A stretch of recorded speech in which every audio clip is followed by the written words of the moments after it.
everybody. I am Tracy Parnell. I want to invite you guys to come over to Simply-FITT Radio. I am a provisionally licensed counselor, and I'm going to give you some tips on mental health and what you can do if you feel like you're a little stuck in life. Come on over and join us. Welcome to Simply-FITT Radio, and I am super duper excited. I got my baby sister on tonight. Yay! Woo! All right, guys, I gotta stop. I need to do a little bit of announcement, and then we can get right into it. So, you know that WYTV7 is a nonprofit organization, so we want to thank them for all of the wonderful things that they're doing in the community, and we want them to be able to continue to do all of these wonderful things in the community.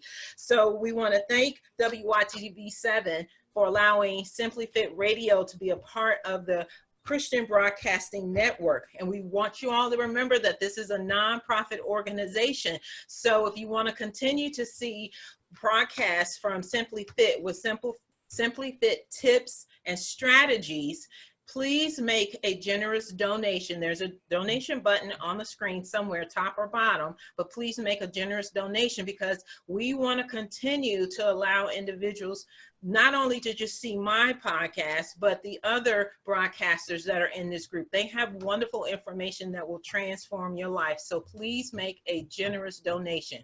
And guys, I want to remind you the mission for Simply-FITT Radio. It's really simple. It's just to provide simple tips and strategies so that you can have a successful transition in your mind, body, and soul so that you can present your gifts to the world without them being aborted by Satan. And remember, fitness is more than just exercise. So as I mentioned earlier, I am super duper excited. I got my baby sister on here. Her name is Tracy Parnell, and she is a licensed professional counselor whose passion really is to help individuals find their way so that they can have their best versions of their life. And that is such an awesome mission. And I want to remind you all that mental health is nothing to play with. So we want to remove all of the stigmas from mental health. And that's why I asked her to come on here, because she has something really awesome that she can share with you guys. And then hopefully this will break the barriers and you guys will move forward and get the needed assistance that you may possibly need if you don't or cannot do it alone. Okay, so we want to welcome Tracy to the show. Thank you. Thanks for having me. I appreciate it. Oh, I'm glad that you're here. And like I said, mental health is such a it's a heavy topic that a lot of people don't want to talk about, but it's a necessary topic because you know what? Sometimes self-medicating does not work because one, you don't know what to tell yourself. You're telling yourself the wrong stuff and you keep going down the rabbit hole and you're making things worse.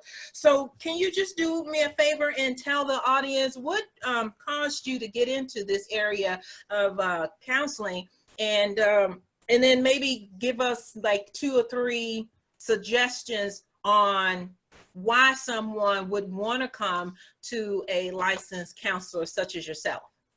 So I am a provisionally licensed counselor, meaning that when you go into this profession, you don't get a bachelor's degree and then off you go into the counseling field. They make you do 3,000 hours of supervised counseling before you're able to get your license. And after you do the 3,000 hours, somebody has to vouch on your behalf for you to be licensed. So I will be fully licensed in May. I'm done with all of my hours. But this profession pretty much chose me. So I started off wanting to be a nurse, and I couldn't deal with sticking babies and crying babies. So eventually God just opened up and showed me that I am a natural listener and a natural healer. So through listening to what he told me, taking the classes, and the classes excited me, and being able to do practicum, which is like practicing with counseling, I identified this is where my passion was. So it took me a really long time to get here. But once I arrived, have you ever heard anybody say, if you find something that you can do for free, that's your passion? I could do counseling for free. I love it. It's a passion for me. So that's what kind of drove me into the profession. And the second part of your question was, why would somebody seek out counseling? So the way my supervisor explained it to me was people are usually in two different categories. They're either stuck or they're sick. So being stuck is like I just went through a divorce, or I moved towns, or I'm in a predominantly white or predominantly black area and I don't know how to submerge myself appropriately, or I don't know what to do with my life next. My mom just passed, or those types of situations are life situations that make people stuck. Or I'm a little depressed, or I'm a little sad, or I'm a little anxious. Those are stuck. Some people are more in the category of sick, meaning personality disorders or schizophrenia, psychosis disorders, where not just a little bit of counseling will push you into what you need. It might need to be counseling, meditation, and medication in order to get you to a place where you can live life as the best version of yourself. So if you find yourself in either one of those categories, and this is not a medically driven category, these are just people categorize them for me, so that's how I put them. So, but if you find yourself in any of those situations, you might need to seek help. Okay, and you know what, and that's really helpful, and that breaks it down. But we're going to mainly stick with the stuck area because I'm not a professional in that area. You are, but the people that we're communicating with now, the audience, they're not in front of you where you can do a proper assessment. So if we could just stick on the stuck area, because I think right now that's where a lot of people are right now. They're in the stuck area. And I want to read a scripture that you can get from King James or the New Living Translation. I actually like New Living Translation. It's 2 Timothy 1:7. New Living Translation, it says, "For God has not given us a spirit of fear or timidity, but of power, love, and self-discipline." And then, of course, in the King James Version, it says a sound mind. So those things that Tracy talked about, the stuck area, that's not having a sound mind. And I think this is where someone like Tracy, having this profession and this license, can walk you out of that stuck area.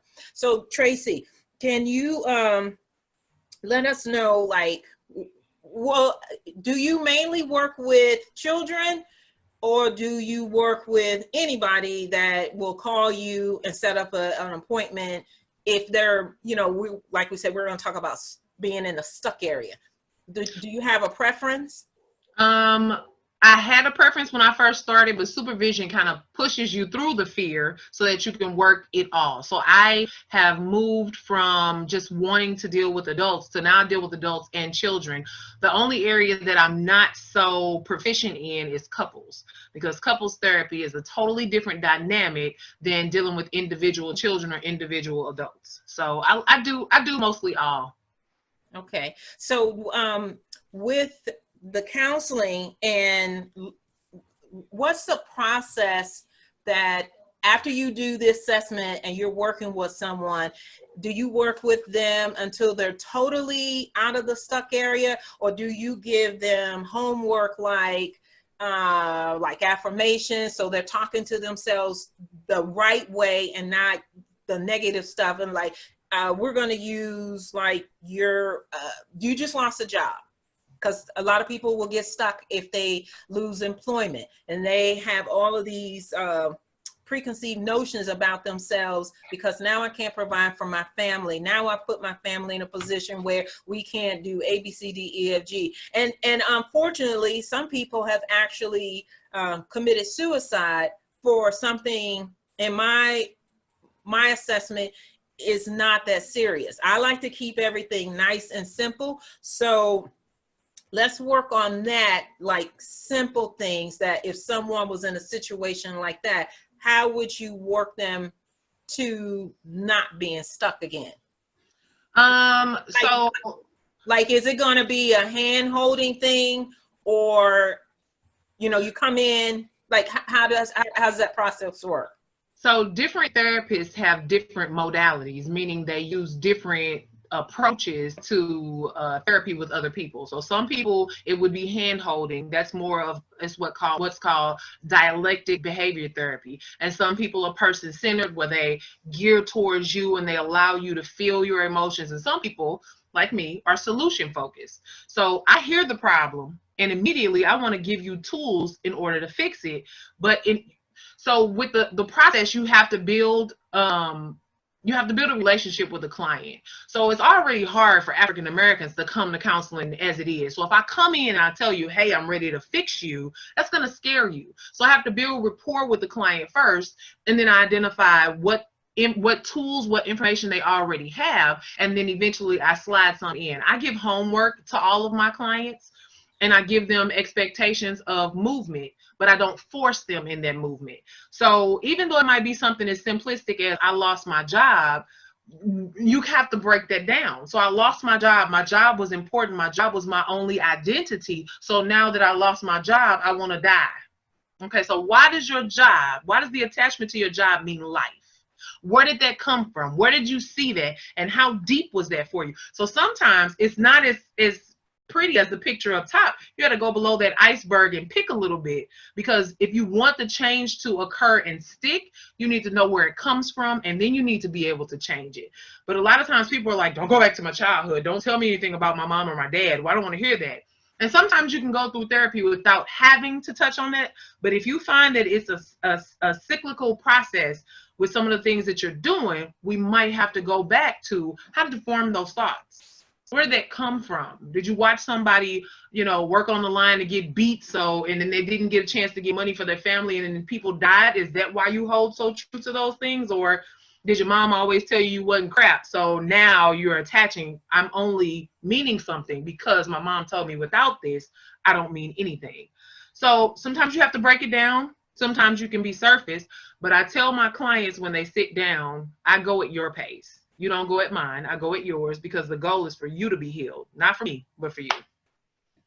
That's extremely deep, because I never took it from that standpoint, which I do, but when I presented the question, it didn't even dawn on me that someone would actually take a job and like identify themselves as that job versus this is just the profession that I am in, not I am a husband or I'm a wife or I'm a sister, I'm a brother.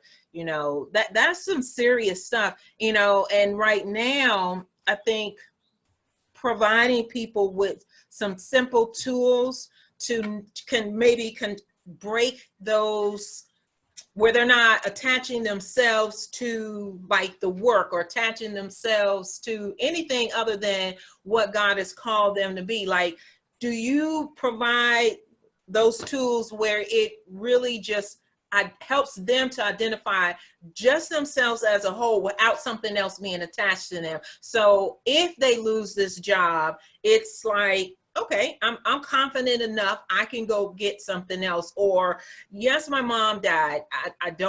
That's not something I can't change that, but I can work through that. What are the tools that you would help somebody to walk through? And like, are these tools online, or are these tools where it's in a group session? Like, can you elaborate on that a little bit? Yeah, so let's just keep going with the job. I lost my job, and that's connected to my identity. The first thing you have to do is identify that connection is really deep. So if you don't think that connection is that deep, the level of therapy is not going to be as successful as you hope. It's going to be a band-aid over why you lost that job. So we'll talk about the people in the office, or what your position was, and what your criteria is, and how you can meet something or do something different if you want to keep it surface. Because again, I don't push you, because the goal is for your healing, not mine. But if you want to take it deep and you then identify, wow, I never knew I connected my job with my worth, then we begin to break down where you got that message from. And once we identify that, we have to begin to separate little things. And that's when the tools come in, like the happiness jar. So I'll have you create a jar full of positive things that you've accomplished, and you place it in the jar. So whenever your mind begins to go somewhere negative, you have this jar full of stuff, and you're not the only one that can put stuff in it. Your wife can put stuff in it. Your kids can put stuff in it. So you see that your meaning is not just attached to that one job. You also have the cycle of grief. So now you've identified that I've attached myself and my whole identity with this job. So now as I bring it away and say this is not who it is, you have to go through some level of grief. Like, dang, this is not me. I'm worth more. I am more. But all of my life I've attached it to this.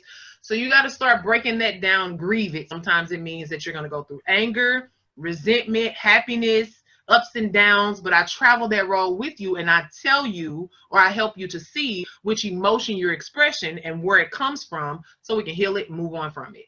Then you do a gratitude journal. There's a multitude of things that work for different people. I have my own stash, if you will, of tools that I use for certain people because everything doesn't work for everybody. But you can always Google. Google is amazing. Just don't diagnose yourself. Get the tools from Google, but don't diagnose yourself from Google because you'll be somewhere in a white padded room. Don't do that. I love that. I love the fact that you mentioned the gratitude jar because that can transcend between an adult and children. And I noticed with the children, mainly, well, I don't want to say that, but I was going to say age-wise. However, children can have challenges regardless of what their age is. With mine, they're in elementary, and I noticed the ones that are transitioning, like starting to leave out of being like the babies, and now they're going into being preteens. Them hormones are starting to kick in and change, and all of the like whacked out stuff they say when stuff don't work out for them. When you're in the school setting, does the gratitude jar work very well? Because I know they have counselors there and libraries and, maybe a little bit more things that the children can gravitate to while you're working with them. How does that work when you're in a school setting? So I also go into the school setting and I deal with some kids whose parents give me permission to see them. And what we do is I do them also because it's hands-on and you can do more colorful things with them and they're open to it. So their biggest thing is peer pressure. They deal with wanting to assimilate. They want to be like the rest of the kids. They want to act like the rest of the kids. But my goal is to get their critical thinking skills up so that they can make educated choices and decisions on who to hang with, how to act, and how to react. So a lot of things that I do, I have mindfulness, I do posters, we do yoga, and we do a lot of talk therapy where I ask them to tell me why or create goals on certain things. So tell me why Susie is your friend. Oh, well, Susie sat with me at lunch, or, she says hi to me. And then I have a little demonstration in my office where I have 3 jars, and in the jars, there are marbles. And one has a lot, one has a little bit, one has none. And the goal is to show them how you determine friendship levels. People add marbles to your jar when they do things that you find to be worthy. So let's put these kids in jars, and how many marbles would these kids have? Oh, none. So maybe that shouldn't be your friend. But this one has a lot of marbles, and what do these marbles represent? And then they can tell you as they put the marbles in, and now they critically can see, you don't put marbles in my jar, then I shouldn't trust you as much as I do. You do put marbles in my jar. Maybe I should lean a little bit more towards you. And that's not to say, oh, stay away from these kids that don't put marbles in your jar, but that's to say I now have a requirement for you to move into friend instead of associate. So, in addition to that, a lot of kids deal with anger. They deal with anger a lot in school. I didn't get the grade I wanted, or Susie pulled my hair, or she doesn't like me. So I do a lot of breathing, mindful moments, and I have them identify the emotion and breathe in positivity and breathe out, the anger or aggression. And through, I guess, affirmations, if you will, I help to change their mind as they're doing the breathing exercises. So a lot of times what I see in the schools that I work in is mostly anger and being a follower instead of being a leader. So that's how, I use a lot of play therapy and a lot of mindfulness tools for them. Do you have any of this information online where, like, I know you, I went and you're on, tell me the name of the site that you're on again, because I don't want to say it incorrectly. Psychology Today. Okay, so on Psychology Today, on your site, do you have it where the little assessments that you just went through, simulated on there, or will you be creating something, a simulated process like that where if someone cannot come to you for whatever reason, they don't have insurance or whatever the money, they can at least get started from that point, or when you're in the school, you don't have to worry about insurance? In the school setting, I work with the counselor, so there are a couple of people that come in. So it's not just, so if they can't see me, then they have another hospital health service person there, and they have a counselor there. So everybody in the school should be able to have an outlet for counseling. But say you're an adult and you're searching the web and you want to see if you might meet the criteria for needing counseling. I don't have my website set up just yet. I'm working on that. However, there are assessments online that you can take for anger and aggression and the personality disorders, and there are a lot of them. And what I'll begin to do is I'll begin to link them in my website so that people can easily get to them and they can, take some of those quizzes. I will say you don't want to take every quiz online and try to gain insight, because that's kind of like Googling for symptoms and then diagnosing yourself. I would hate for people to take those assessments and then get so scared or so shameful or depressed that they don't seek out help. So that's part of the reason why you take those assessments with a clinician. They help you go through the meaning of them, what this is, and how we can move forward. We can create a plan for therapy on moving forward. So yeah, some basic assessments you can take online, and I can link that. But some assessments I would say you should take in office or with a clinician. Tracy, this has been an outstanding time with you, because I know a lot of people are they really are in need of this. We may need to have you come back on and do part 2, because we are down to our last 10 minutes. And so we want to give you an opportunity to tell the folks how they can reach you. And I know with you being in Missouri, that's why I was asking for a lot of online stuff. So with you being in Missouri and not, well, let me ask you this. Are you allowed to see other people outside of Missouri? And if not, just so we can wrap up, just tell them where you are right now, how they can reach you. Okay, so if you go to Psychology Today and you plug in my name as it's shown on the panel, you can find me. But no, we can't cross state lines in order to give therapy, and that is for the safety of people in their different states. So each state has a different test that you have to take and pass in order to be able to give therapy or even operate with a medical license from state line to state line. So that's safety for people. But Psychology Today, if you go to psychologytoday.com, you can put a zip code in, and they will give you therapists in your zip code, no matter where you are, so that you can find a professional. The credentials will be on Psychology Today. It'll tell you who they're licensed through, if they're licensed, how long they've been operating. It'll give you contact information like email address, telephone numbers, and it'll also tell you what insurances they do accept, if they accept insurance at all. So Psychology Today is a really great way in whatever area you are in to find a psychiatrist or a counselor near you. Outstanding.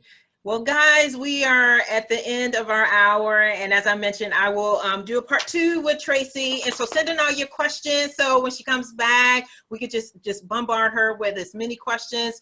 Again, we will not be doing self-assessment, so we want to keep this in a general area where we discussed early if you're in the stuck mode. Hey, I'm Sandy White. I am your host of Simply-FITT Radio.